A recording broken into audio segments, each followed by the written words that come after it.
안녕하세요. 오늘부터 이제 2개월 동안 저하고 같이 경매 교육을 할 거고요. 이제 2개월 지나면 이제 2개월 굉장히 빨리 지나가요, 사실. 왜 그러냐면 매달 이제 기수가 금세 바뀌는데 바뀔 때마다 제가 항상 느끼는 게 벌써 2개월이 금세 갔구나라는 생각이 들어요. 그래서 일단은 제 핸드폰 번호를 다 적으세요. 제가 명함을 나눠드린 분도 있고 안 나눠드린 분도 있어요.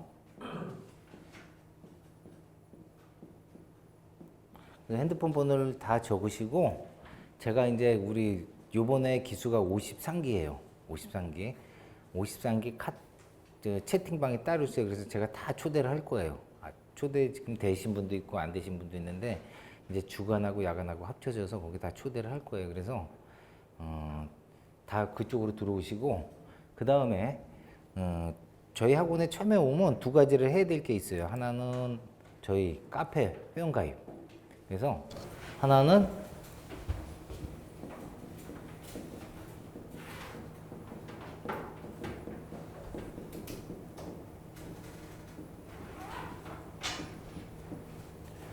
영통 애플 경매학원이라고 인터넷에 치시면요.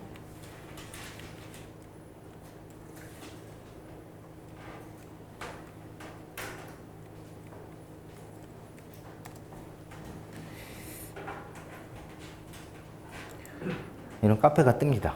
그러면 여기서 일단 회원 가입을 다 하세요. 그러면 제가 등업 처리를 해드릴 거예요, 제가. 그러면 여기서 가입을 하게 되면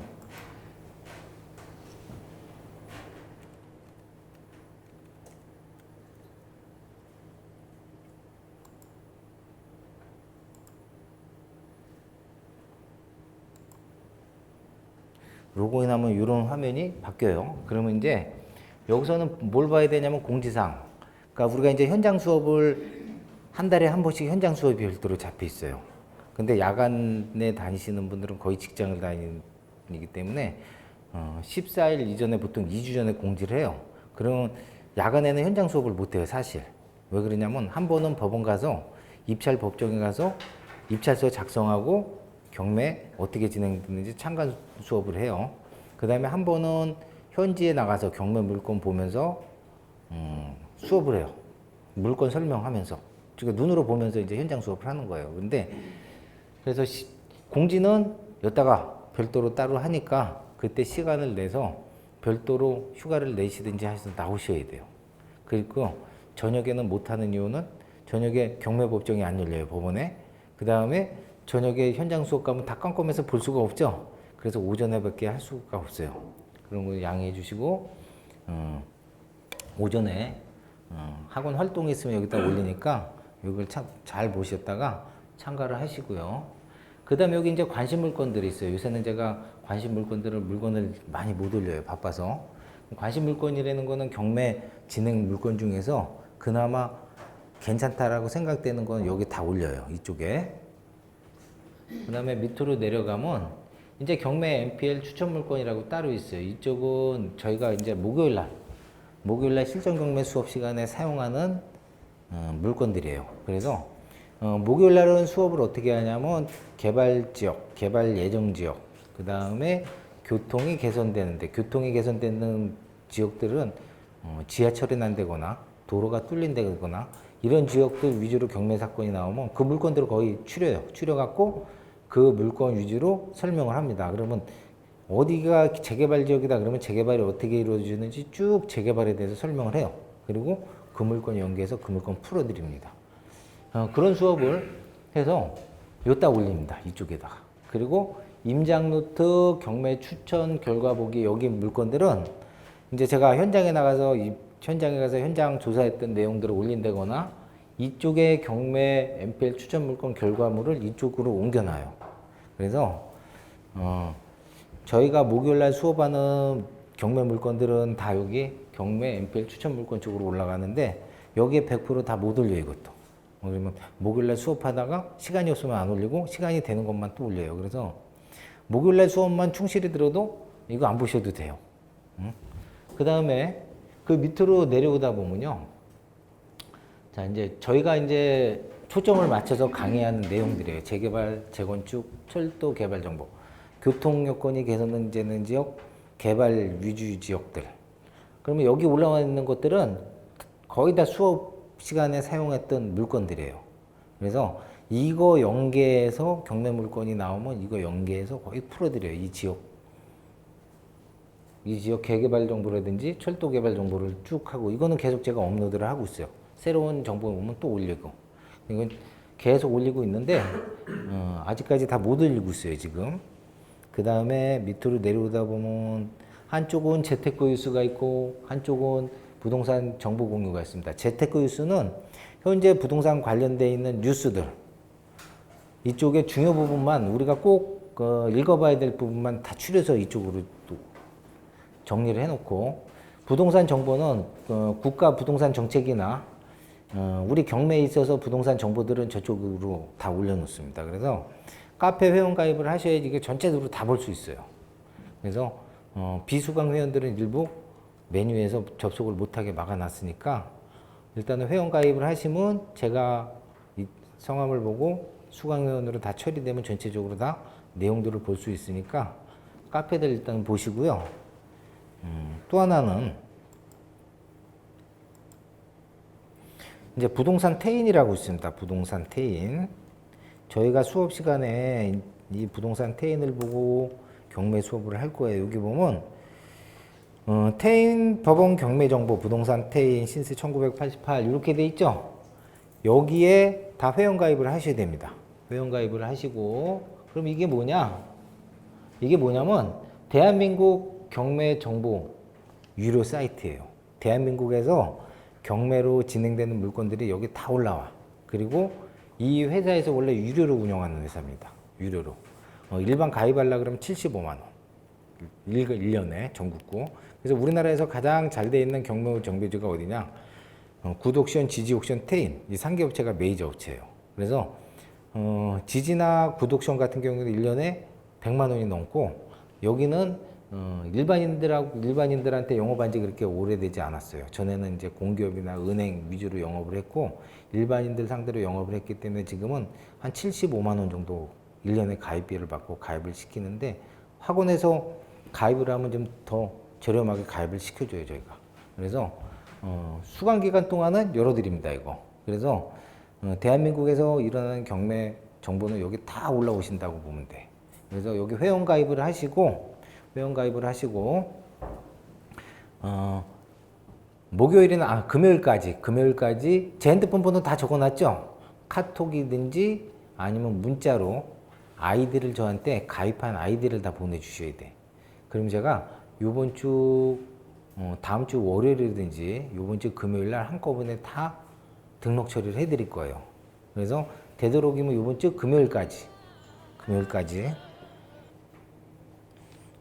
다 등록 처리를 해주시고요.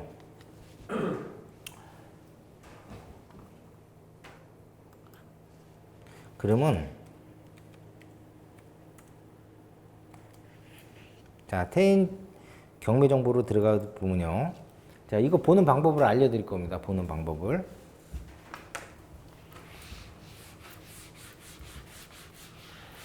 자, 이걸 이제 2개월 동안 수강 기간 동안 여는데, 여기에는 이제 경매 정보하고 공매 정보하고 두 가지 정보가 다 올라와 있어요. 하나는 보면 경매 검색 종합 검색이라고 있죠. 또 하나는 공매라고 있죠. 그래서 경매, 공매 현재 진행되는 물건들이 여기 다 올라옵니다. 그래서 처음 검색하실 때는 경매 정보의 종합 검색을 누르시면 자, 이런 화면이 뜹니다. 여기에 보면 자, 지역 맨 위에 보면 지역, 이제 여기는 서울시, 서울 각 그 시도별로 조회가 가능하게 되어 있고요. 그 다음에 군구, 읍명동으로 해서 세분화되어 있어요. 그래서 내가 경기도에 여기가 수원이니까 수원을 먼저 찍어 볼게요. 수원에 경매 물건을 보고 싶다. 그러면 검색을 누르면 현재 수원에서 진행되는 경매 물건 정보들이 여기 다 올라와요. 그러면 자, 이거를 보통 하루에 30분 정도는 투자해서 경매가 뭐가 올라와 있는지 관심 있게 보셔야 돼.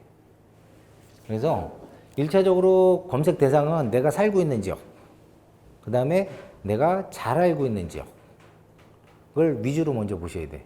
내가 잘 모르는데 이거 검색해봐야 눈에 하나도 안 들어와. 그 물건이 뭔지도 모르고.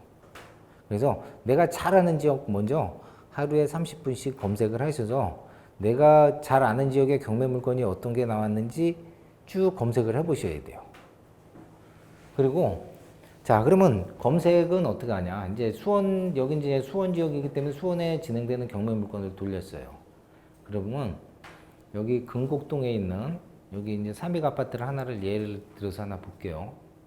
자, 이렇게 누르면 화면이 전환이 됩니다. 그러면 자, 여기 보면 맨 위에 보면 수원 6개 2018-27026이라고 있죠?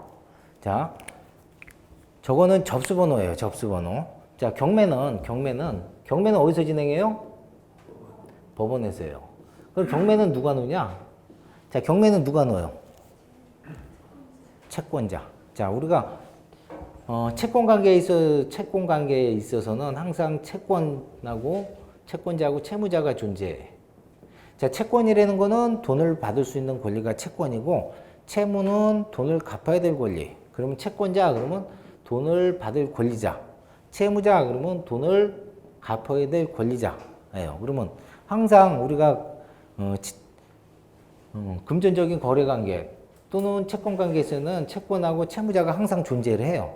그러면 경매는 누가 넣냐?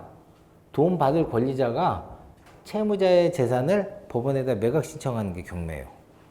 왜 경매를 넣겠어요? 채무자가 돈을 상환하지 않기 때문에 채권자가 채무자 재산을 법원에다가 매각 신청하는 게 경매라는 얘기죠. 그러면 채권자가 법원에다가 경매 신청을 합니다.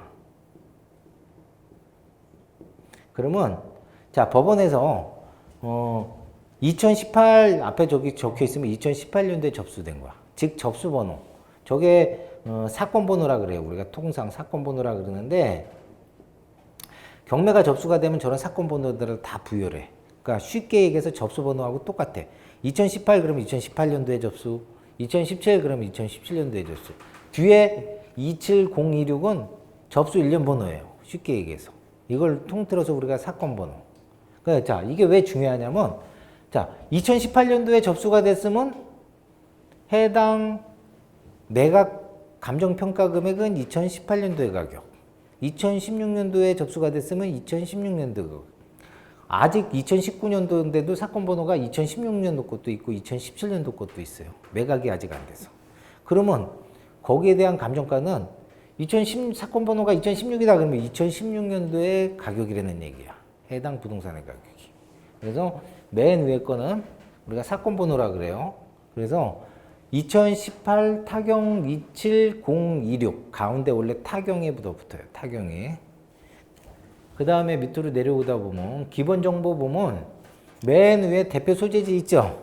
대표 소재지는 해당 매각 대상 부동산의 소재지고 대표 용도 아파트면 아파트, 연립은 연립, 근린주택이면 근린주택 용도별로 써 있습니다. 그리고 가운데 33평이면 분양면적이고 그 밑에 이제 감정평가액이라고 나옵니다. 여기 감정평가액 나오죠? 자, 경매를 접수하게 되면요. 누가 접수한다 그랬어요? 경매 신청은? 채권자가 신청하죠. 경매 신청하게 되면 법원에서 매각을 해야 될 거 아니에요. 채권자가 경매를 신청했으니까. 그죠? 그럼 얼마에 매각해야 될지 법원이 몰라. 왜? 법원은 집행하는 기관이지 평가하는 기관이 아니야. 그죠? 그래서 공신력 있는 감정평가 회사에다가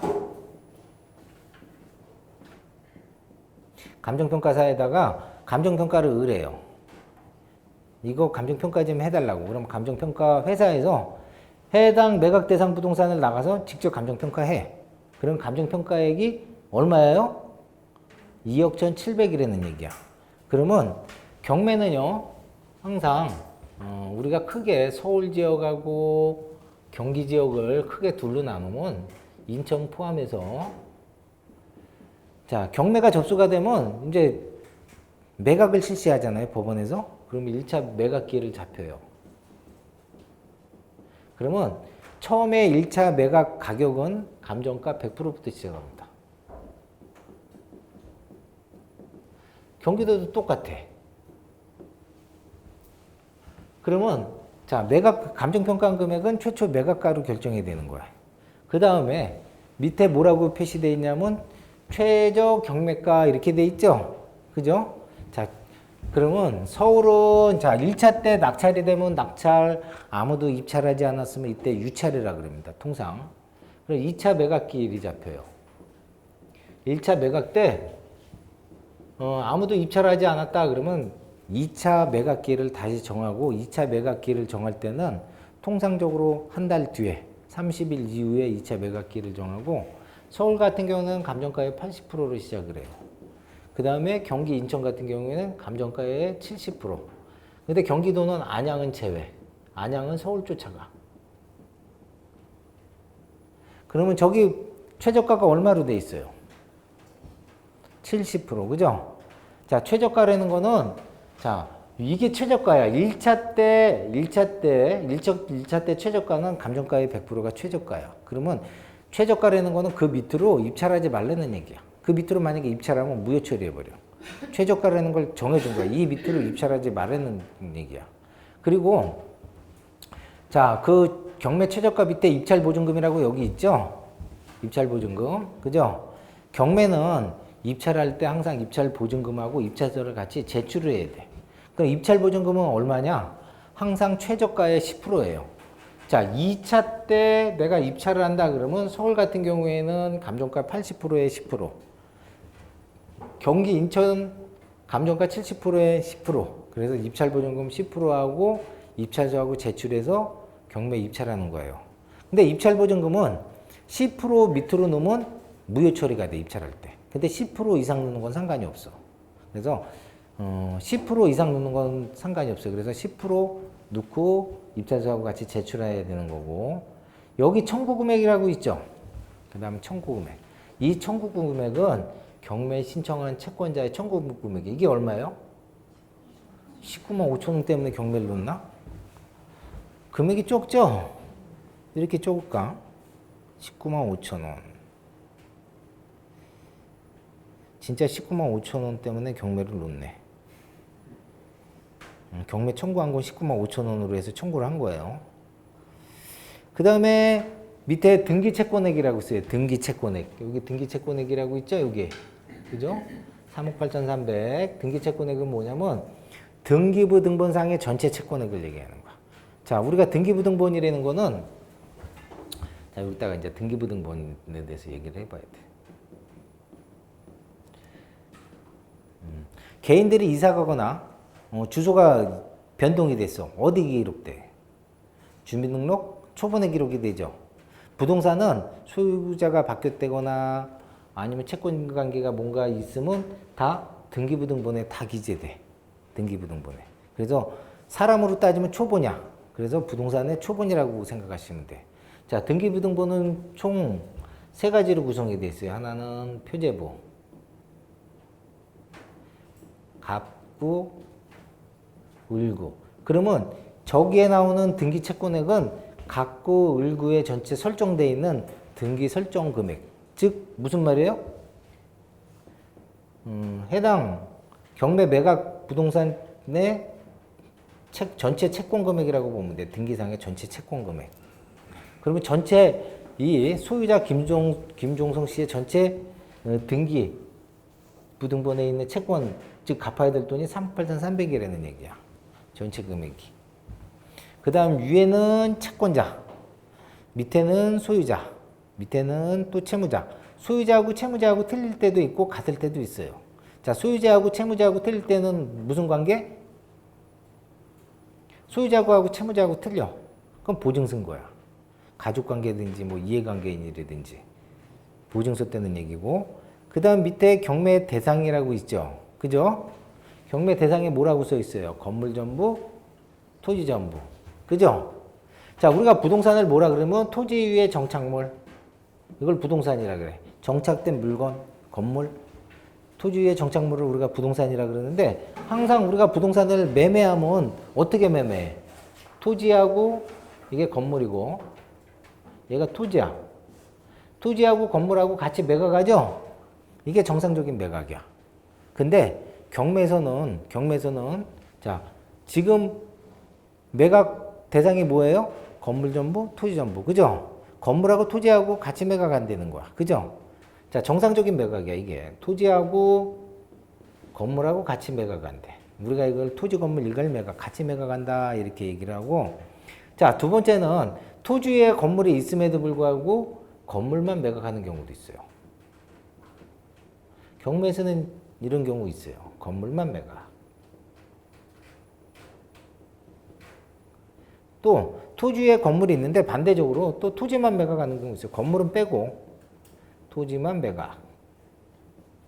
또 네 번째로는 지분 매각. 이게 네 가지 유형으로 매각을 합니다. 전체적으로. 이제 지분 매각이라는 건 우리가 이제 나중에 다시 공부를 하겠지만 지분이라는 거는 하나 부동산을 소유자가 2명인 것을 우리가 지분이라 그래. 자, 공동명의 소유. 부부 명의로 아파트 같이 살죠. 그죠? 그러면 그걸 지분이라 그래. 공유자 또는 지분. 그러니까 부부 명의로 아파트를 사면 어떻게 해야 돼요? 등기상에 지분 비율을 표시하게 돼 있어. 뭐 A하고 B하고 부부인데 집을 같이 샀어. 뭐 같이 50대 50이다 그러면 지분 비율을 50대 50으로 표기하죠. 그러면 요 A 거나 B 거만 경매가 넘어왔을 때 지분 매각이라 그래.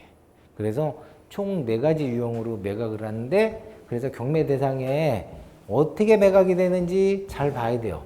건물만 매각할 수도 있고 반대로 토지만 매각할 수 있어. 건물 위에. 그래서 건물 전부, 토지 전부 그러면 정상적인 매각이야. 그죠? 그 다음에 토지 면적하고 건물 면적이 있는데, 여기서 토지하고 건물 면적은 등기상의 면적입니다. 그래서 토지 면적은 전체 토지에 내가 소유하고 있는 평형. 그 다음에 건물 면적은 우리가 얘기 많이 하는 실평수, 전용 면적. 뭐 이렇게들 얘기를 하죠. 그 다음에 이쪽에 올라오 보면 신청일을 하고 있어요. 신청일. 저거는 채권자가 법원에다 경매 신청한 일자예요. 경매 신청일자. 그 다음에 경매 신청일자 밑에 개시 결정일. 저게 굉장히 중요해요. 경매상에. 자, 처음에 자, 채권자가 법원에다 경매 신청해. 그러면 신청한 일자예요. 이게 신청일이고. 자, 법원이 자, 경매를 접수를 했어. 그러면 아까 접수가 되면 어떻게 해야 된다 그랬어요? 사건 번호를 부여를 한다 그랬죠? 사건 부여를 하고, 자, 경매 신청일은 12월 3일, 경매 개시 결정일은 12월 4일. 이 경매 개시 결정일이 뭐냐? 경매 개시 결정 등기 일자예요. 자, 경매가 접수가 되면 법원에서는 이거를 어떻게 하냐? 등기부에다가 각구에다가 경매 개시 결정 등기를 하게 됩니다. 자, 등기부를 한번 들어가 볼게요. 자, 경매 개시 결정 등기가, 자, 이게 지금 보시는 게 여러분들이 보시는 게 등기부예요. 그래서 등기부는 간략하게 얘기하면 표제부. 표제부에는 전체 건물 면적과 전유 부분의 면적을 표시하고, 토지 같은 경우에 용도 부분을 표시를 해요. 그 다음에 내려와서 각구. 소유권이 변동됐다. 소유권에 관한 사항이다. 그러면 각구에 다 기재됩니다. 그러면 자, 아까 임의 경매 개시 결정. 자, 여기 뭐라고 돼 있어요? 임의 경매 개시 결정. 자, 2개죠? 자, 결정이, 자, 보세요. 임의 경매 개시 결정이 몇 개예요? 하나 2018년 12월 4일에 접수됐고, 하나 2019년 3월 20일에 결정됐죠? 이렇게 결정 등기는 2개일 수도 있고, 하나일 수도 있고, 그래요. 그건 채권자가, 어떤 채권자가 A라는 채권자가 경매를 신청했는데, B라는 채권자가 또 경매 신청할 수 있죠? 채권자는 경매 신청할 수 있어요. 누구나. 이렇게 경매 개시 결정 등기가 이렇게 2개씩 들어왔다 그러면 이거를 이중 경매라 그래. 이중 경매. 그래서 이렇게 이중 경매는 항상 최초에 경매 신청한 일자 기준으로 해요. 뭐든지. 그래서 자, 경매 실적, 자, 이미 경매 개시 결정, 이거는 뭐냐면 경매 개시 결정 등기야. 경매가 접수가 되면 법원에서는 각구에다가 소유권에 관한 사항이죠. 그죠? 경매를 함으로써 소유권이 변동이 되기 때문에 각구에 기재돼. 그래서 이미 경매 개시 결정 등기랍니다. 왜 하냐, 이게? 이거를 함으로써 압류 등기가 되는 거야. 압류 효과가 발생해. 압류 많이 들어보시죠, 압류. 그죠? 압류를 하게 되면 처분, 매매, 금지해. 법적으로. 그래서 왜 그러면 경매 개시 결정 등기를 하냐? 자, A라는 사람이 채무자야. A가 채무자고 B가 A 부동산을 경매 신청했어. 근데 법원에서 이 A 부동산을 매각하려는데 이거를 압류 등기를 안 해놓고 가만 놔두면 이 A가 제3자 C한테 부동산을 매매해 볼 수 있죠. 매매해 버리면 어때? 매각해야 될 대상 부동산이 없어지잖아. 그죠? 그런 것을 방지하기 위해서 여기다가 경매 개시 결정 등기를 함으로써 압류 등기를 해놓는 거야. 처분하지 못하도록. 그래, 압류 등기에도 처분은 할 수 있어. 처분은 할 수 있어도 매매 처분 금지 효력이 있기 때문에 압류 등기된 상태에서 제3자한테 넘어가도 매각은 다 돼요. 이럴 경우에. 근데 압류 등기 안 해놓고 제3자한테 매매가 됐어. 그러면 이러면 경매로서 처분 못해. 그래서 여기다가 매각하기 위해서 경매 개시 결정 등기를 해놓는 거예요. 압류를 하기 위해서.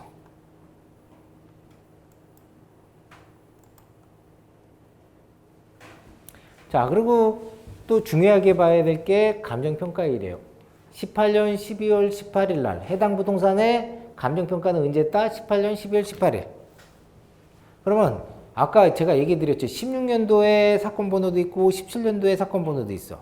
거기에 감정평가일이 16년도야. 그러면 2년 몇 년 됐어요? 3년 됐죠? 2년 3년 전의 가격이야. 감정평가 금액이.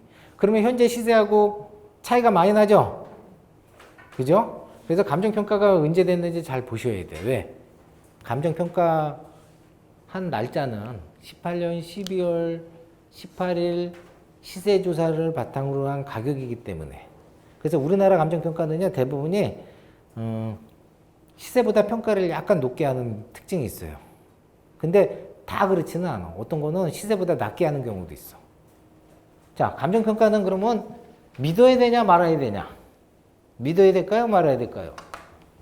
자, 감정평가는 참고사항이야. 참고사항. 왜? 보통 우리가 입찰할 때쯤이면 6개월 전 이전 가격이란 말이야. 그러면 시장에 가격 변동이 있으면 6개월 전 가격하고 지금 가격은 똑같아요? 틀려요? 틀리죠? 자, 왜 틀리냐? 그 틀린 거를 알려드릴게요. 자, 우리나라 부동산 시장은 지금 같은 시장이면 평준화 시장이야. 가격 변동이 없어. 지금은 이런 시장이야. 평준화. 그러면 뭐 저 때나 지금이나 큰 차이가 없을 수 있어. 근데 항상 부동산 시장은 우리가 이런 곡선을 그려요. 또는 자, 지금은 평준해. 근데 평준화하지 않고 우상향하는 시장이 있다고 생각해봐. 이렇게. 그러면 여기가 18년 12월 가격이야. 가격이 지금 막 오르고 있어. 지금 막 부동산 시장이 오르고 있어. 그러면 지금 19년 6월이란 말이에요. 그러면 가격이 이만큼 올라왔으면 지금 현재 시점 가격은 여기인데 감정평가한 금액은 여기야. 이만큼 갭 차이가 나죠? 그죠? 그래서 시장 가격 변동 요인에 따라서 감정평가 금액이 틀리다는 얘기야. 지금처럼 부동산 시장이 쭉 평준화되면 가격 변동은 크게 없어요. 그러니까 저 18년 12월 달 가격이나 지금 시세나 별 차이가 없다는 얘기지. 그렇지만 시장이 가격이 우상향, 즉 오르거나 우하향, 내린다 그러면 감정평가 금액이 전혀 맞지가 않아. 6개월 왜? 시장이 가격이 오르면 자고 일어나면 가격들이 오르잖아요. 그죠?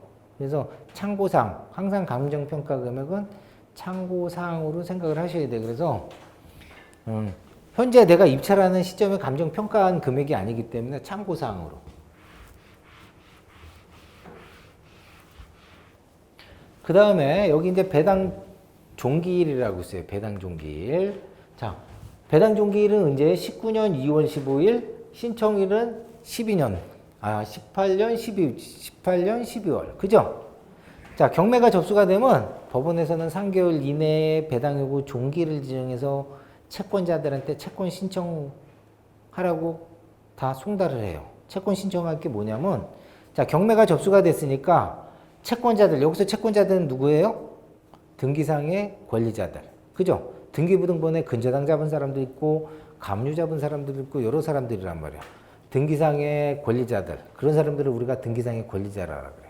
그리고 임차인 있으면 임차인은 채권자예요? 아니에요. 채권자. 임차인도 소유자한테 임차보증금을 주고 주택을 임차한 거 아니에요. 그죠? 그러면 우리가 이런 사람들을 통틀어서 이해관계인이라 그래. 이런 이해관계인들한테 다 송달합니다. 해당 부동산을 매각하니까 당신들 받을 돈 있으면 법원에다가 신고하라 그래. 그러면 신고할 때는 항상 원금 플러스 이자를 같이 법원에다 신고해요. 그거를 날짜를 지정해줘서 배당 요구 종기일이라 그래.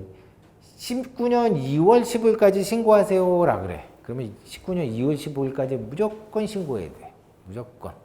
신고하지 않으면 불이익 또는 배당을 못 받습니다. 그래서 이 배당 요구 종기일 기간을 정해놓고 신고하라 그러는 거고, 자, 입찰 예정일이라는 거는, 자, 2019년 7월 5일 날 입찰 예정한다는 거예요. 입찰 기일. 그러면 입찰 기일이 잠깐 밑으로 내려오다 보면, 자, 1차 매각 기일은 언제예요? 19년 5월 30날 입찰했다가 유찰이라는 건 뭐라 그랬어요? 아무도 입찰하지 않았을 경우 유찰. 그죠? 그래서 다시 매각 기일을 잡혀요. 그러면 여기는 한 달, 보통 통상적으로 한 달 있다가 잡아. 거의 한 달 좀 지났죠? 그래서 19년 7월 5일 날 다시 2차 매각 기일. 그래서 경기도기 때문에 감정가의 70%의 입찰을 금액이 정해지고요. 이게 최저가예요. 그러면 입찰할 때는 이 금액이 최저가기 때문에 이 금액의 10%를 입찰서하고 입찰보증금하고 같이 제출을 해야 되는 겁니다. 자, 잠깐 위로 올라가서, 자, 여기 보이는 사진들 보이죠? 그죠? 이 사진들은 감정평가했을 당시에 감정평가사들이 찍은 사진이에요. 그래서 감정평가서에 있던 사진들, 그리고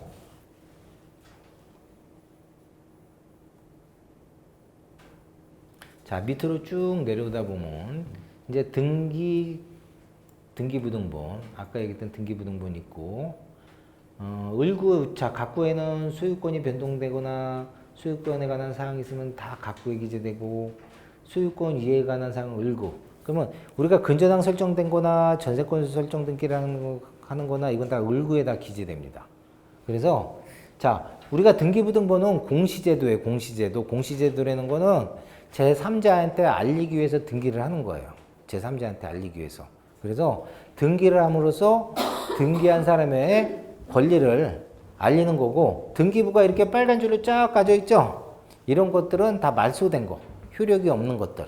그래서 빨간 줄로 이렇게 쫙 가서 지어지는 거는, 빨간 줄로 간 거는 등기 효력이 없는 거고, 이렇게 빨간 줄 없이 이런 상태로 있는 거는 현재 권리가 살아있는 것들이에요. 그래서 자, 근저당 설정 08년 7월 10일 채권 최고액 얼마야?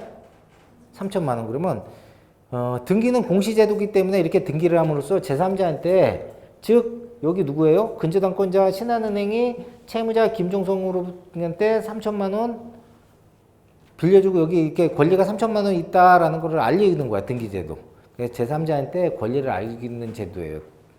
그래서 등기를 함으로써 제3자한테 해당 권리를 알리는 겁니다. 그리고 여기 감정평가서 요약되어 있는 거는 감정평가서의 내용을 정리해서 올린 내용이에요. 그냥 참고사항으로 읽어보시면 되고, 그 다음 밑으로 쭉 내려와서, 자, 내려오다 보면, 자, 등기부 집합 건물 등기부 등본이라고 있어요. 근데 여기를 유심히 한번 보세요. 여기가, 자, 이걸 무슨 근거로 정리했는지 잘 보시면, 등기부에는 아까 뭐로 구성되어 있다 그랬어요? 갑구, 을구, 표제부. 그래서 권리는 갑구하고 을구하고 다 돼 있는데, 저기 등기부등본 정리는 각구 일구를 통틀어서 뭘로 정리를 했냐면 등기 접수일자 순서대로 정리를 했습니다. 등기 접수일자 순서대로. 왜 그러냐면 우리가 등기상에 있는 권리 순서는 등기 접수일자로 권리 순서를 정해. 등기 접수일이 빠르면 권리가 빨라되는 거야. 권리라는 거는 법률적으로 이익을 취할 수 있는 힘이 권리예요. 그래서 자, 등기 접수가 빨리 됐다는 거는 신한은행이 아까 08년 7월 10일 날 3천만 원 등기해놨죠. 그래서 제3자한테 이 부동산에 대해서 내가 3천만 원 권리 있다고 등기해 놓는 거야. 그 다음에 같은 날이죠. 같은 날인데 얼마 했어요? 1억. 그죠? 등기했다는 거야. 그래서 해당 부동산이 낙찰이 되면 여기는 다 같죠? 그죠? 날짜가 다 같아. 자, 접수일자 순서대로 권리 순서가 정해지고 저렇게 접수일자가 같은 날짜들이 있어. 접수일자가 같으면 권리 순서를 뭘로 정하냐면 다시 접수번호가 빠른 걸로 권리 순서를 정해줘. 접수일자가 같다 그러면 접수번호로 다시 정해. 접수번호도 같다 그러면 동등해 권리가. 동등한 권리야. 근데 접수번호가 동일인 거는 그렇게 흔치는 않아요. 그래서 등기부에는 항상 이 접수일자 순서대로 권리 순서가 정해진다. 그래서 낙찰이 되면 해당 부동산이 매각이 되면 누군가 낙찰받은 사람 있죠? 법원에다 돈을 내야 돼. 낙찰받은 돈 법원에다 입금시켜야 되잖아요. 그러면 법원이 법원이 돈을 받아서 뭐하냐? 법원이 다 갖는 게 아니고 여기 채권자들한테 돈을 나눠줘. 아까 배당 요구 종기를 지정해서 채권자들한테 배당 요구하라고 송달한다 그랬죠? 그러면 배당 요구한 사람들 돈 나눠줘 다. 그러면 어떻게 나눠주냐? 권리 순서에서 막 나눠주는 게 아니고 권리 순서에서. 그래서 권리 순서에서 배당 받아가고 못 받아가는 사람들은 다 등기상의 말소가 돼요. 다 받지는 못해. 해당 부동산이 매각이 돼도. 왜? 앞에서 다 가져가면 뒤에 받아갈 사람 없죠? 그럼 못 받는 거야. 그 권리는 소멸해버려요. 그리고 다시 약간 올라가서 여기 이제 감정평가서. 감정평가서 같은 경우에는 경매가 접수가 되면 감정평가 회사에다가 감정평가를 의뢰한다 그랬죠. 그럼 감정평가 회사에서 이런 감정평가서를 작성해. 이 금액이 2억 1,700을 어떤 기준에서 감정평가를 했는지 작성해서 법원에다 제출하고요. 물론 공짜로 하는 건 아닙니다. 제출하면 법원에서 다 돈 줘요. 그래서 받아서 하는 겁니다. 그런 다음에 이제 현황조사서라고 있어요. 경매가 접수가 되면 이렇게 경매 준비 절차에 들어가. 법원에서 경매 준비 절차에 들어가는데 이 준비 절차에는 아까 감정평가를 실시를 하고 왜 얼마에 매각할지 모르니까 평가하는 거야. 회사에다가. 그 다음에 하나는 현황조사를 해요. 현황조사는 누가 하냐? 법원에 있는 집행관이. 법원이 집행관한테 명령을 내려요. 현황조사 명령을 내리면 집행관이 여기 가서 조사를 하는 거야. 무슨 조사를 하냐? 자, 매각 부동산에는 항상 점유자가 있기 나름이야. 점유자. 점유자라는 거는 해당 부동산을 사용하고 있는 사람. 그러면 둘 중에 하나예요. 항상 매각 부동산은. 하나는 소유자가 살 수도 있고 하나는 누가 살아? 임차인. 둘 중에 하나죠? 그러면 현황조사는 뭐냐? 누가 살고 있으면서 권리관계는 어떻게 되어 있는지 이거 파악하러 나가는 거야. 그래서 현황조사서를 작성해서 법원에 제출하는데 자, 여기는 뭐라고 되어 있습니까? 채무자 점유 이렇게 되어 있죠? 소유자 점유. 그럼 누가 산다는 거야 여기는? 소유자만 산다는 얘기야. 임차인이 살지 않다는 얘기야. 그 다음에 목적물의 현황조사 방문하였으나 표면부재로 소유자 점유자 만나지 못하였고 이해 안 내면 무착해 뒀고 만나지 못하겠다는 거죠. 저렇게 만나지 못하면 집행관이 주민센터나 이런 데 가서 등초본 다 열람해서 누가 샀는지 다 확인해서 작성을 해서 법원에 제출해요. 그럼 법원이 이걸 근거로 뭘 만드냐? 이걸 근거로 매각물권명세서를 만들어요. 그래서 우리가 경매에서 가장 중요한 자료가 이거예요. 매각물권명세서. 이거를 꼭 봐야 돼. 이거 안 보고 경매하면 큰일 나. 큰일. 그래서 매각물권명세서는 법원이 자 이거는 언제 볼 수 있냐? 언제 볼 수 있냐? 최초 매각기일이 잡히면 7일 전부터만 열람이 가능해. 최초 매각기일 7일 전부터 열람할 수 있는 장소예요. 그래서 여기서 가장 중요한 게 있어요. 가장 중요한 게 뭐냐면 조사된 여기 뭐라고 써요? 임차 내역 없음. 그러면 소유자만 산다는 거죠. 조사된 임차 내역이 있으면 이때 임차 내역 작성을 해요. 차임이 얼마고 보증금이 얼마고 전입은 언제 됐고 이런 내용들 작성해. 그리고 중요한 게 있어요. 중요한 게 여기서 가장 조심히 봐야 되고 우리가 항상 검토를 해야 될 상황들이 뭐냐면 여기 세 칸이야. 여기는 우리가 흔히 말해서 특별 매각 조건.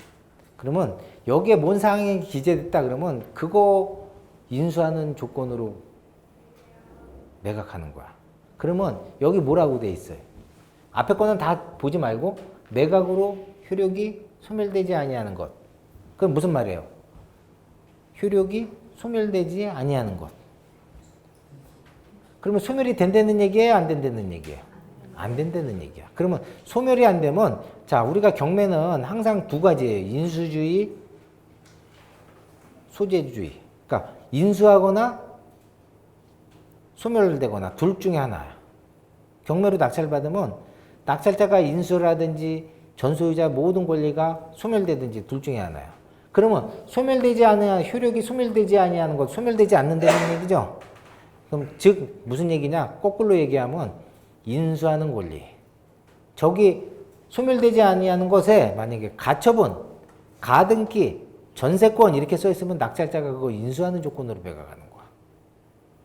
그 인수 안 되는 건 전세권 인수 그러면 전세보증금 인수하는 거예요. 내가 물어줘야 돼 전세보증금. 그 다음에 지상권에게요. 지상권이 있다 그러면 여기 이제 지상권이라는 거는 지상에 대한 권리. 남의 땅에다 건물 질 수 있어요? 없어요? 남의 땅에다 건물 지면 어떻게 돼? 철거당하죠? 그거 고발당해요. 철거당해요. 그래서 지상권이라는 거는 타인의 토지에 건물 또는 수목, 기타 공작물을 설치할 수 있는 권리가 우리가 지상권이라 그래. 그게 지상에 대한 권리.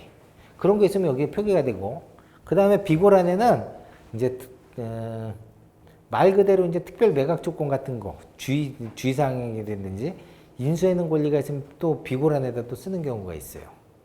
그러면 매각물권명세서에 100% 이거는 낙찰자가 인수합니다라고 다 써주냐? 그렇지도 않아. 자, 아까 소멸되지 아니하는 것 그러면 100% 그거는 인수하는 거야. 저기 들어가면. 소멸되지 아니하는 것. 거꾸로 얘기하면 인수하는 것. 그죠? 그러면 그거는 낙찰자가 낙찰받으면 다 인수해. 그러면 저 비고란에는 뭘 써주냐? 성립 여지 있음, 인수 여지 있음 이렇게 써요. 그러면 성립 여지 있음 그러면 성립할 수도 있고 안 할 수도 있고 인수 여지 있으면 낙찰자가 인수할 수도 있고 안 할 수도 있고 그러면 그 말은 뭐냐면 입찰자가 알아서 법적으로 판단하라 이 얘기야. 그거는 법원에서 판단을 안 해주겠다 이거야. 당신들이 판단해라 이 얘기야. 그 다 비고란에 써. 주의사항. 이렇게. 또 우리가 경매로 농지를 취득하는 경우가 있어요. 농지. 자, 우리가 농지를 취득할 수 있는 경우는 법적으로 1000제곱미터 이하는 주말농장으로 농지를 다 취득할 수는 있어요. 그 이상 취득하려고 그러면 법적 제한이 걸려. 근데 경매는 뭐 1000제곱미터고 2000제곱미터고 10,000제곱미터고 다 취득이 가능해. 그 대신 농지를 취득하면요. 저 비고란에 농업 취득 자격 증명원 제출 이렇게 써요.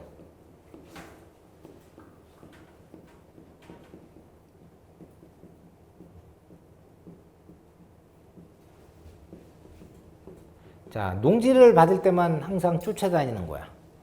이게 우리가 줄여서 농취증이라 그래. 줄여갖고. 그러면 자, 농지를 낙찰받으면 경매로 해당 부동산의 농지를 낙찰받으면 낙찰받고 7일 안에 농업취득 자격 증명원을 띄어다가 법원에다 제출해야 됩니다. 저기 제출 이렇게 하고 써 있으면 비고란에 7일 안에 무조건 제출해야 돼. 제출 안 하면 보증금 몰수가 되고 불허가 떨어져. 보증금도 몰수되는 거. 중요한 거는 불허가 떨어지면 돈은 못 돌려받는다는 얘기지. 그래서 농업 취득 자격 증명은 제출 그러면 이게 발급이 되는지 안 되는지 사전에 먼저 알아보고 입찰을 하셔야 됩니다. 왜? 이게 발급이 안 되는 데도 있어요. 불법으로 농지를 불법으로 전용해 쓴다든지 그러면 원상복구 해야지만 발급해 줍니다. 이런 데도 있어. 그러면 제출할 수 있어요? 없어요? 못하죠? 낙찰자는 낙찰 받은 거지 소유권자는 아니잖아. 소유권을 취득하려 그러면 해당 매각 대금을 법원에 다 납부해야지만 소유권을 취득하게 돼 있어요. 그럼 내가 낙찰만 받았지 이걸 원상복구할 수는 없잖아. 내 게 아니니까. 그죠? 그렇기 때문에 비고란에 이런 것도 써놔요. 그래서 매각물권명세서 잘 보셔야 돼요. 이거 하나에 모든 경매의 답안지가 여기 다 들어가 있고 운명이 여기 다 결정돼. 굉장히 중요한 재료야. 이거 안 보고 경매 안 되는 건 말도 안 되는 얘기예요. 그 다음에 건축물 대장. 자, 여기 보면 이제 건축물 대장이라고 있습니다. 우리가 아파트는 굳이 볼 필요가 없어요. 왜? 아파트는 위반 건축물이 거의 없기 때문에. 건축물 대장을 볼 경우에는 거의 이제 단독주택을 낙찰받을 경우에는 건축물 대장을 꼭 확인하셔야 돼요. 저 여기서 단독이라는 건 일반 단독도 있고 다가구 주택도 있어요. 그죠? 그죠? 다가구에는 또 원룸도 들어가. 이걸 다 우리가 다가구라 그러는데, 자, 이런 거는 다 단독으로 분류가 돼서 건축물 대장을 꼭 봐야 돼요. 왜? 위반 건축물일 경우에는 여기 위반 건축물로 표기가 돼요. 그리고 수도권 내에 단독, 즉 그 전체적인 단독은 아니고 다가구나 원룸에 거의 대부분이 많은 부분들이 거의 위반 건축물로 등재돼 있어요. 왜 그러냐면 주차장 면적이 안 나와서 그래. 뭐 집을 8채, 가구를 만약에 10세대를 놓았어. 근데 주차장을 확보해야 되죠, 그만큼. 주차장 면적이 안 나와서 허가는 1층, 2층은 상가, 사무실로 허가를 내놓고 다시 불법으로 주택을 개조해서 다시 임대를 놓는 경우가 비일비재하다는 얘기지. 그러면 만약에 그렇게 불법으로, 자, 신고를 할 때는 4개 층에 2개 층만 주택으로 신고하고 2개 층은 상가로 신고했어. 근데 가보니까 다 주택으로 사용하고 있어. 그러면 걸리면 여기 위반 건축물이라고 노랗게 표시가 돼. 근데 그렇게 사용하는데도 적발이 안 되는 경우가 있어요. 근데 적발이 안 될 수가 없어요. 경매로 넘어오면 적발 나중에 다 돼. 그럼 위반 건축물이다 그러면 어떻게 해야 되냐면, 자, 새로운 낙찰자가 원상복구를 해야 돼. 원상복구를 하든지 아니면 강제 이행금 부과라 그래서 원상복구할 때까지 벌금이 계속 떨어져. 그러면 위반 면적이 크다라고 생각하시면 그거 원상복구 안 하면 벌금이 매년마다 부과돼. 근데 법상으로는 원래 매년마다 부과가 되는데 각 지자체별로 조금씩 틀려요. 그래서 다시 재적발되면 부과하는 데도 있고, 그 다음 매년마다 부과 안 하는 데도 있어. 법은 매년마다 부과한대, 사실. 그래서 건축물 대장 잘 봐야 돼. 그러니까 공동주택 외에는 건축물 대장을 잘 봐야 되고, 그 다음에 여기 이제 법원 기본 내역 같은 경우에는 대법원에서 제공하는 자료예요. 우리가 지금 유료 사이트를 보고 있지만, 자, 대법원에 가면 경매 자료를 이렇게 제공을 해줘. 지금 보시는 것과 같이. 근데 이것만 봐서는 절대적으로 권리 분석을 할 수 없어. 등기부 띄워야 돼, 전입세 대일람 띄워야 돼, 건축물 대장 띄워야 돼. 각종 공적 자료 서류를 다 띄워야 되는 거야. 그죠? 굉장히 번거로워. 그죠? 그래서 유료 사이트를 보는 거야. 유료 사이트 가면 다 띄워져 있어. 그 다음에 기본적인 권리 분석 다 돼 있어. 그래서 그런 정보들을 유료 사이트들이 조사를 해서 올려놓기 때문에 돈을 1년에 한 100만 원씩 받고 이거를 다 유료화 시키는 거예요. 그런데 다 봐, 경매하는 사람들은. 안 볼 수가 없어. 물론 인터넷에 무료로 제공해주는 경매 사이트들도 있어요. 근데 거기에는 자료 제공 안 되는 것들이 굉장히 많아. 그래서 제대로 되는 걸 봐야 되고, 특히 경매를 처음 시작하시는 분들은 좋은 데 걸 봐야 돼. 그럼 좋은 데 거 어디 거냐? 아까 얘기했듯이 지지굿, 테일. 이 세 가지 중에 한 군데는 보시는 게 가장 좋아요. 정보가 그만큼 좋은 정보들이 많이 올라와 있다는 거죠.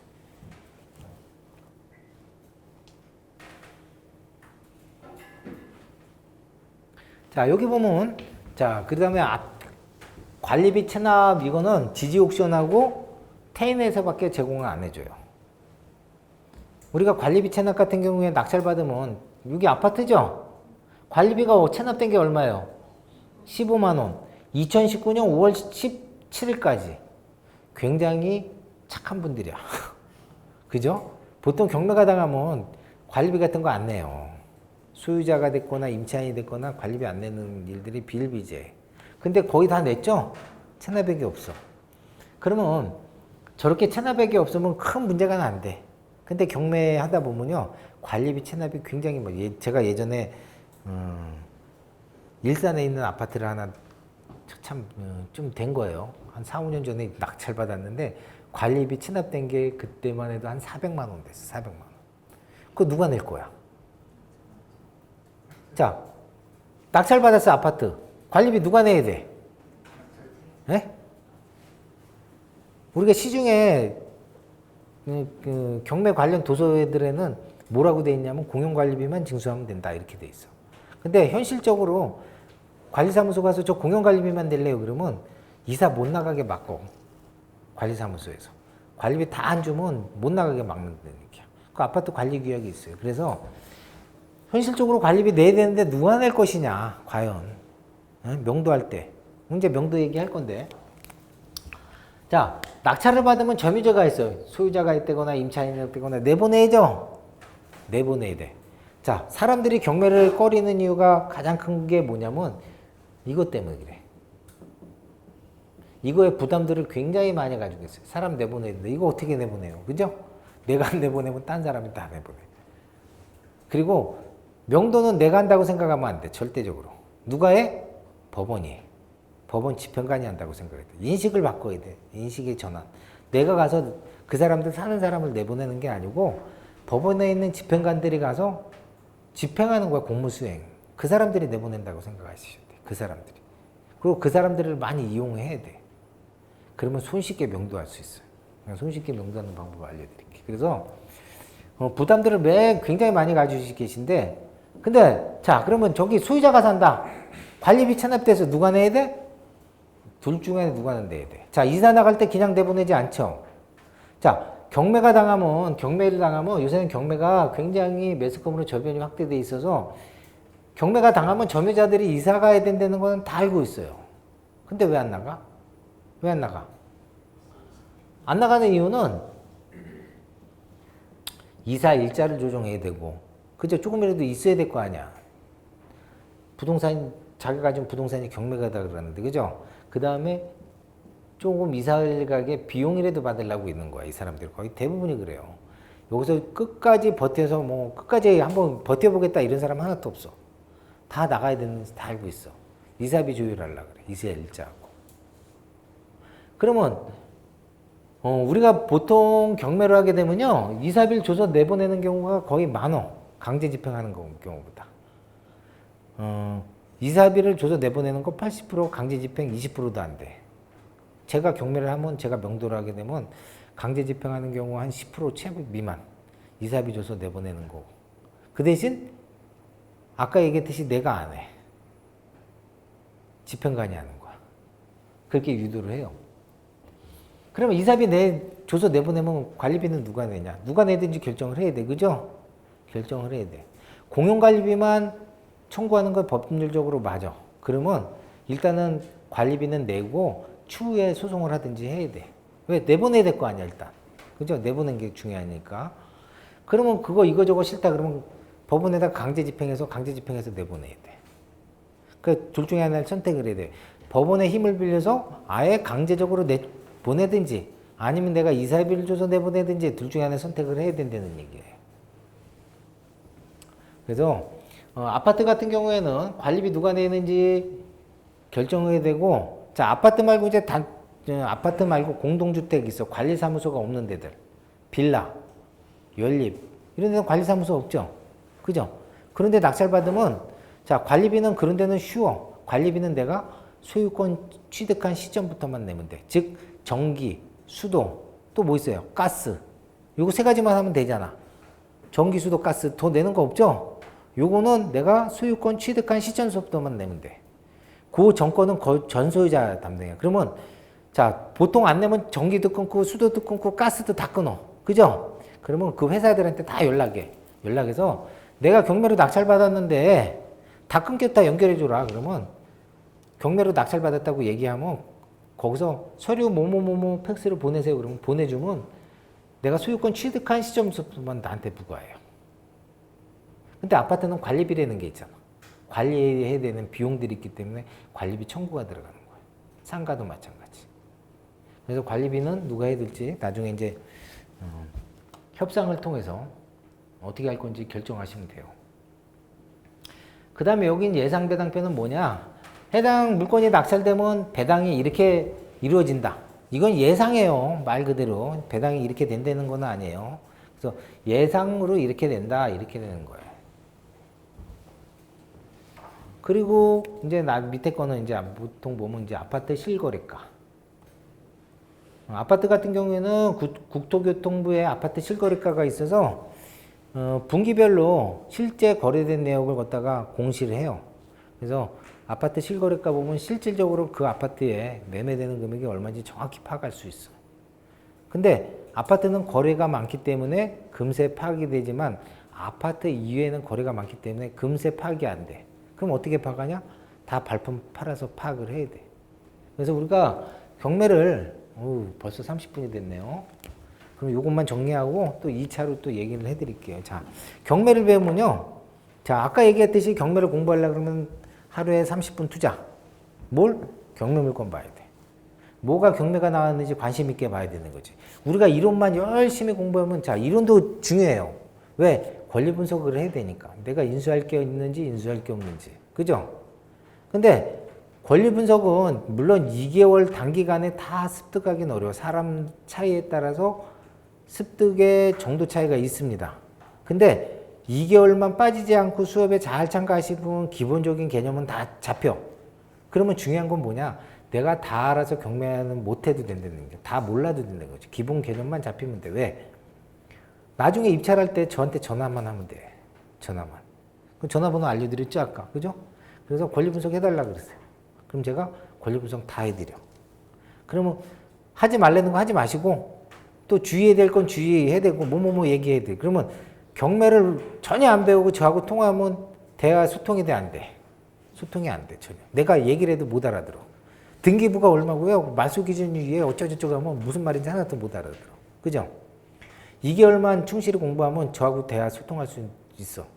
그러면 내가 완벽하게 몰라도 기본적인 개념만 정립을 하면 저하고 통화가 돼. 그럼 제가 쭉 분석을 해드리면 가서 뭐만 하면 돼. 법원 가서. 입찰서 작성해서 낙찰만 받으면 돼. 그죠? 그래서 우리가 2개월 동안 충실히 공부를 해야 되는 이유가 거기 있는 거야. 내가 2개월 동안은 이거를 다 이론을 깨우치지 못해도 수업만 충실하게 들으면 개념이 잡히기 때문에 저하고 의사소통이 된다는 얘기야. 그래서 30분은 투자해서 경매 물건이 뭐가 나왔는지 잘 보세요. 왜? 경매 물건 보면 처음에 이게 좋은 건지 나쁜 건지 구분이 안 가. 그죠? 자, 우리가 경매 왜 해? 싸게 사기 위해서. 수익성 있는 물건, 좋은 물건 싸게 사기 위해서 하는 거예요, 경매는. 그죠?